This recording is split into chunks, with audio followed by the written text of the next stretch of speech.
Сайн байцгаана уу спортсараасаа чи бэлгэн мэдчилж байна. Энэ удаагийн дугаараа та бүхэндээ би чихрийн шижин гэж яг ямар өвчин юм бэ? Юуны улмаас үүсдэг юм бэ гэдэг талаар товч мэдээлэл өгье гэж бодлоо.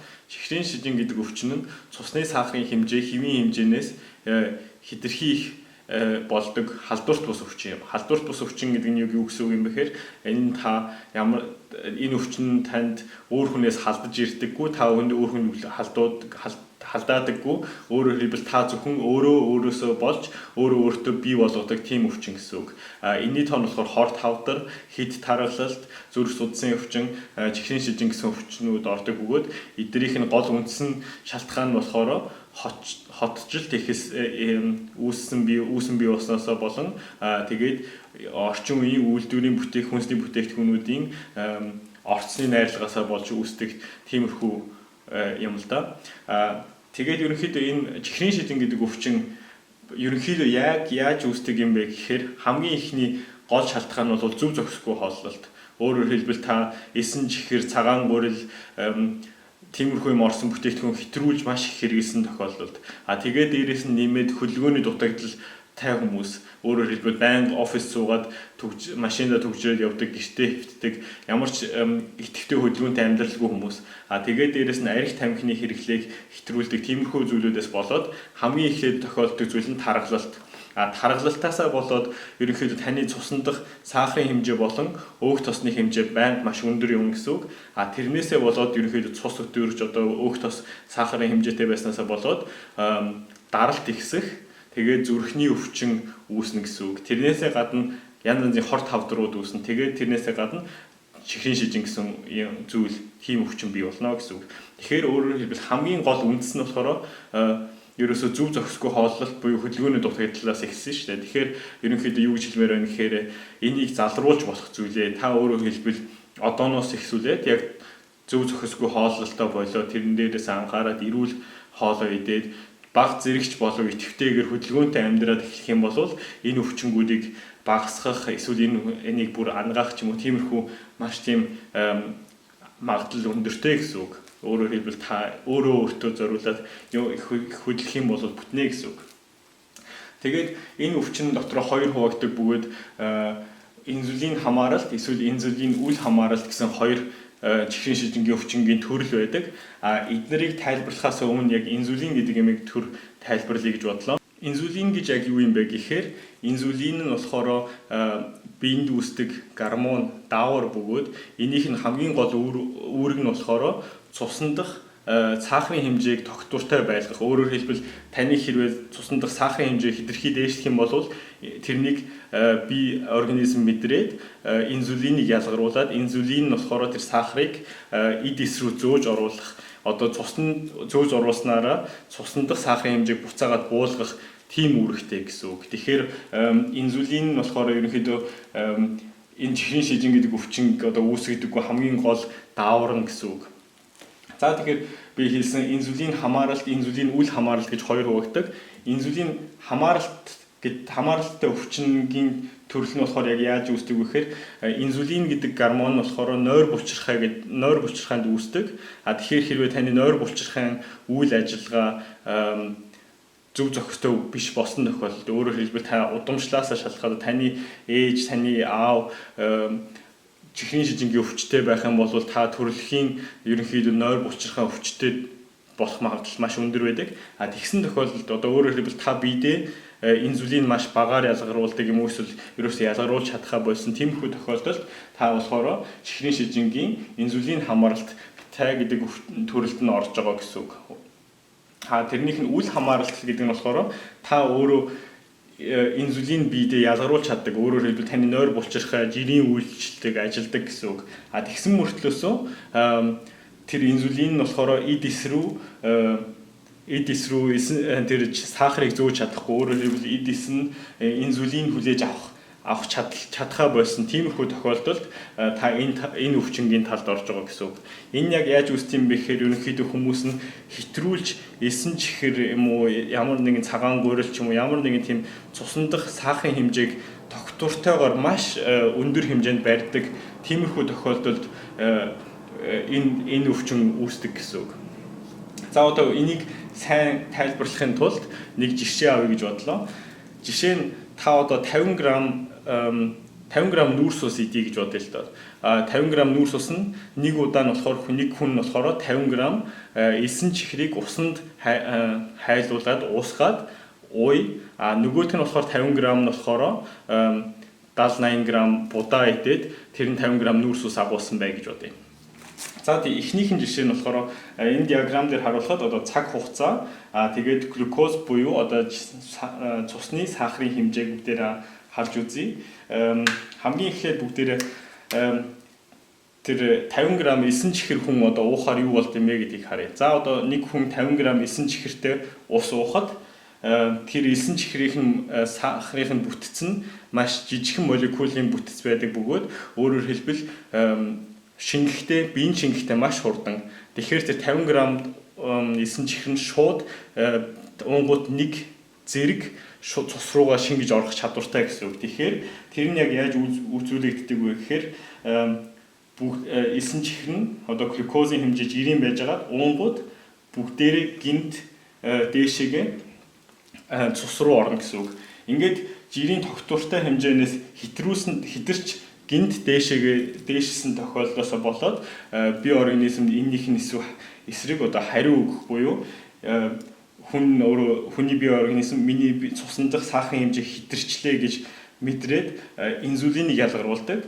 Инсулин нь болохоор тэр нь яадаг вэ гэхээр тэр сахарыг олж аваад эд эс рүү зөөж оруулаад зоруулснараа цусны дах сахарын хэмжээ нь буцаад доошлдог гэсэн үг. Тэгснээрээ ингээ буугаад тэгээд ингээд явж ийн гэсэн үг.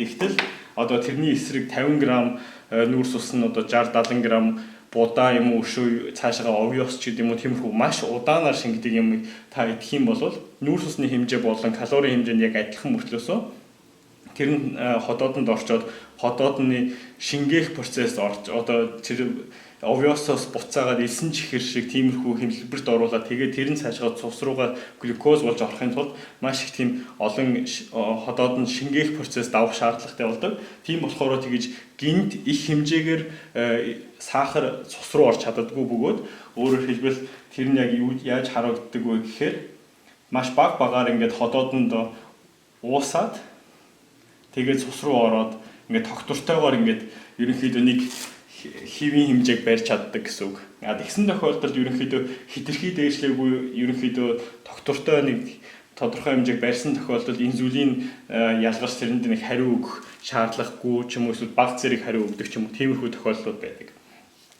Ингэснээрээ ерөнхийдөө ингээд харах юм бол ерөнхийдөө инсулин гэдэг зүйл нь цусны дах сахарыг олж аваад эдэс рүү оруулдаг.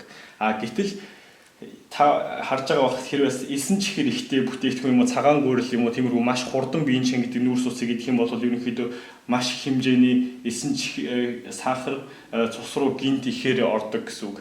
Тэгэхээр тэр нь яг юу гэсэн үг юм бэ гэхээр одоо ингэж дээшлүүлдэг байнга ингэж дээшлүүлээд байх юм бол өөрөөр хэлбэл та байнга тогтмол ингэж одоо ингэж та 50 г-аар одоо элсэн чихтэй ус уучаад тэгээ удахгүй араас нь эндээс доошо бууж ахтан дахиад нэмээд ингээд ерөнхийдөө ингээд байнга ингээд дээшлүүлээд яваад байх юм бол ерөнхийдөө хитрхи ингээд сахарын хэмжээнд дээгүүр байгаад инсулин одоо хичнээн биеийн тэрэнд хариу өгөх гэж ялгарсан ч гэсэн ачаал нь дийлдэхгүй өөрөөр хэлбэл цусны дах сахарын хэмжээ тогтмол ингээд хитрхи их байх юм бол байснасаа болоод энэ чихрийн шижин гэдэг өвчин ерөнхийдөө үүсэх магадлал маш хөндөр болж эхэлдэг гэсэн үг. Өөрөөр хэлбэл хичнээн их инсулин ялгараад тэр биеийн сахарын хэмжээг барих гэж оролцсон ч гэсэн та өөрөө зөв зохисгүй хоолцсноосоо болоод цусны дах сахарын хэмжээг тогтвортойгоор маш их өндөр хэмжээнд барьснаасаа болоод ерөнхийдөө инсулин үл хамааралт чихрийн шижин гэдэг өвчин бий болдог гэсэн үг. Тэгээд ерөнхийдөө энэ ийм өвчнгийнх нь шинж тэмдгүүд нь гэх юм бол ам цангах тэгээд шарах маш удаан эдгэрэх дархлаа муудах хараа муудах гэх мэтчлэн зүйлсүүд байдаг. Тэгээ бас нэг анхаарагддаг зүйл нь гэх юм бол одоо ингэж цусны дах сахарын хэмжээ байнга хэтрүүлээд ингээд хитрхи дээгүүр өндөр байгаад ах юм бол тэр нь та хөнгөн бие засахад шингэнээр бие засахад ингээд сахарын хэмжээ өндөртэй гарах Өөрөөр хэлбэл элэг бүр дотор бүх шархлаанууд ихсэх, тэгээд хавдар болох ерөнхийдөө бүх зүйлүүд болохоор цусны дах сахарын хэмжээ маш их удаан хугацаагаар хэтэрхий дээгүүр хэтрүүлснээсээ болж байгаа гэсэн үг. Тэгэхээр яг бүх юмыг энэ дээр яг ингээд харах юм бол яг яаж энэний эсрэг сэргийлэх вэ, юу хийх вэ гэх юм бол ерөөсөө та бүхэн хүнсэндээ анхаарах хэрэгтэй, эрүүл хоолой идэх хэрэгтэй, аль болох элсэн чихэр, цагаан гурил, арх дарс, шарсан давсалсан бүтээгдэхүүнүүд одоо шарсан төмөс, эсвэл мах, хям тиймэрхүү юмнуудаас жоохон аль болох бага идээд эсвэл аль болох тэрнийг идэхгүй байхыг хичээгээд тэгээд нүүрс ус нь болохоор ерөнхийдөө овёс, гурвалжин будаа, хар талах тиймэрхүү биеинд тэгж маш хурдан шингэж цусны дах сахарын хэмжээ хэтрүүлдэггүй тиймэрхүү зүйлүүдийг нүүрс ус болгож идээд тос багтаагаар идээд байвал тэгээд ногоон цай их уух хэрэгтэй. Ногоон цай нь болохоор ерөнхийдөө хүнс хоол боловсруулалтын бодисын солилцоог байнга сайжруулдаг тиймэрхүү маш сайн зүйл дандаа би зөвлөдөг. Тэгээд чихрийн шижин туссан хүн одоо чихрийн шижин үл хамааралтын диабетес mellitus гэж ярьдаг. Одоо энэ инсулин үл хамааралт чихрийн шижингийн өвчин туссан хүмүүст зөвлөд хэлэхэд та бүхэн аль болох бас зүү хооллохоосоо гадна идэвхтэй хөдөлгөөнтэй байх. Өөрөөр хэлбэл та хөдөлгөөнтэй байх юм бол та өөрөө цусны дах чихрийнхээ хэмжээг өөрөө энерги болгож багасгах тиймэрхүү үйл ажилтай тэгээд илүүдэлж ингээ аль болох хаях баг зэрэг дэглэн барих ч гэдэг юм уу тиймэрхүү тал дээр өөрөө та эрүүл мэндэ гартаа аваад зүү хооллох юм бол эрүүл болох магадлал бас маш хүндэр байдгаа гэж зөвлөмөр байна. Тэгээд одоо ташрамд хэлэхэд энэ дараагийн дугаараар болохоор би та бүхэндээ чихэр орлуулагч гэж юу вэ? Өөрөөр хэлбэл чихрийн шижин гэдэг энэ өвчин туссан хүмүүс чихэр орлуулагчийг хэрэглэх дуртай байдаг. Яагаад тэгэхээр чихрийн орлуулагч идэхгүй бол чихрийн шижин гэдэг өвчин туссан хүмүүс элсэн чихэр мэдж чадхаа байсан болохоор чихэр орлуулагчийг хэрэглэдэг ч гэдэг юм уу. Гэтэл чихэр орлуулагч гэдэг зүйл нь өсвөр насныханд өөрөөр хэлбэл хүүхдүүдэд ч гэдэг юм уу ямар нэгэн сөрөг нөлөө байдгүй үгүй гэдэг талаас дөнгөж өнгөрсөн жил маш цоошин эрдэм шинжилгээний судалгаа гарсан байгаа. Тэрнийг би одоо яг уншиж байгаа. Тэгээд тэрнийгээ дуусгаад та бүхэндээ тэрний талаар бас видео хийнэ.